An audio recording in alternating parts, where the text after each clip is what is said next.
All right, today we're going to talk about something that is absolutely at the heart of client safety, and that's protecting their skin. We're taking the official policy and turning it into a real-world guide, giving you the tools you need to be what we're going to call a skin guardian. Let's dive right in. So, let me ask you something right off the bat. What is your client's single most important physical barrier? What's their very first line of defense against pretty much everything? Infection, injury, even pain. Yup, it's their skin. It's that simple. And as a personal support worker, you're not just a caregiver, you're a guardian of that barrier. Every single thing you do, every time you provide care, is a chance to protect it. So here's our game plan for today. First, we'll get to know the enemy, skin under pressure. Then, we'll talk about your specific role as a guardian. From there, we'll jump into a daily prevention playbook, learn how to spot the red flags, and finally, what to do the second you see one. Okay, first up, skin under pressure. You can't protect against a threat if you don't really understand it, right? So let's get to the bottom of what we're actually up against here. You're going to hear this term, skin integrity. All that really means is healthy skin. The best way to think about it is like a perfect, flexible shield. When that shield is strong and totally intact, it's doing its job, keeping germs out, preventing injuries, and keeping all the good stuff in. And the number one threat to that shield, it's a pressure injury. Now, this isn't just any old cut or scrape. It's very specific damage that happens from too much pressure or friction, especially over those bony parts of the body.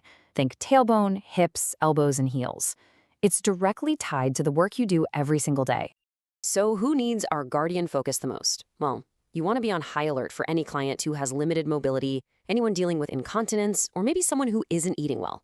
Things like impaired sensation, advanced age, or even medical devices like tubing. All of these things crank up the risk. Knowing this is like having a roadmap for where to focus your attention. Now let's talk about you. Let's talk about your crucial role in all of this. Because when it comes to stopping skin breakdown before it starts, you are, without a doubt, the first line of defense. Think about it. You spend the most time providing that essential hands-on care. That makes you the official eyes and ears of the entire clinical team. Your biggest, most important job is to be the first person to notice a change and the first person to report it. Spotting it early is everything. And this chart makes it super clear how this partnership works. Your job is on the left. Observe the skin, follow the care plan to a T, use those gentle techniques, and report anything you see right away. The clinical team, the nurses, the therapists, they're on the right. They're the ones doing the formal assessments, creating the care plan, and making a diagnosis. Knowing these boundaries is so important because it empowers you to do your job with total confidence. All right, let's get into the nitty-gritty. Section 3 is your prevention playbook. These are the simple, powerful things you can build into your routine every single day to keep that skin shield strong. It all starts with something as simple as cleansing. Just 3 steps. 1. Always use lukewarm water and a mild soap. Why? Because hot water can actually strip away the skin's natural protective oils. 2, and this is a big one, no vigorous scrubbing. That just creates friction and can cause tiny tears you can't even see. And 3, always pat the skin dry. Don't rub. Next up, positioning. This is a total game changer. First, stick to that repositioning schedule in the care plan like glue. It's timed for a reason. Second, get creative with pillows and wedges to lift pressure off those bony hotspots. Third, and please remember this one, make sure the heels are floating. They should be completely off the bed surface. And finally, use those safe transfer techniques to avoid dragging, which just shreds delicate skin. Moisture is a major enemy of healthy skin. When it comes to incontinence, your best friend is speed. Respond right away, clean the area gently, pat it completely dry, and apply any barrier creams exactly as the care plan says. Your whole goal is to cut down the time that skin is wet, so changing pads or linens immediately isn't just about comfort, it's a critical preventative measure. Okay, so you've got the playbook down. Now let's switch gears to spotting trouble. This whole section is about training your eyes to recognize the red flags, knowing exactly what a problem looks like way before it becomes a big one. So you're doing your daily care, you're observing, what are you actually looking for? What does trouble really look like on the skin? These are the signs you need to have burned into your memory. The biggest one?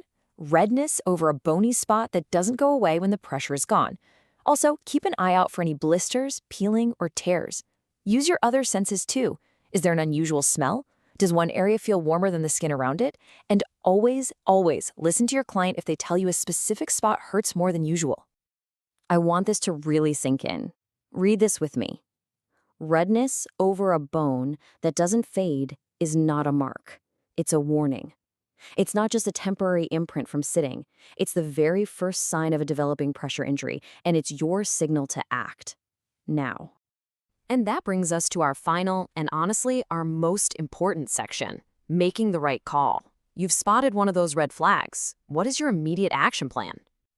The rule here is simple, and it's absolute. There's no wait and see. There's no, I'll check on that again later. The moment you see a red flag, you report it. It's not a suggestion. It is a requirement of your job. And here is the exact pathway to follow. Step 1, you identify the problem.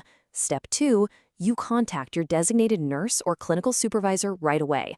I don't mean at the end of your shift. I mean immediately. Now, step 3 is for emergencies. If you see signs of a serious infection or your client is deteriorating quickly, you call 911 first, and then you notify your supervisor. So, after all of this, it really boils down to 3 simple, powerful words. This is your entire mission as a skin guardian. Observe, report, protect. We've covered the threat, your vital role, the daily playbook, and the action plan. So the only question left is this. As you go into your next shift, how are you going to be a skin guardian today?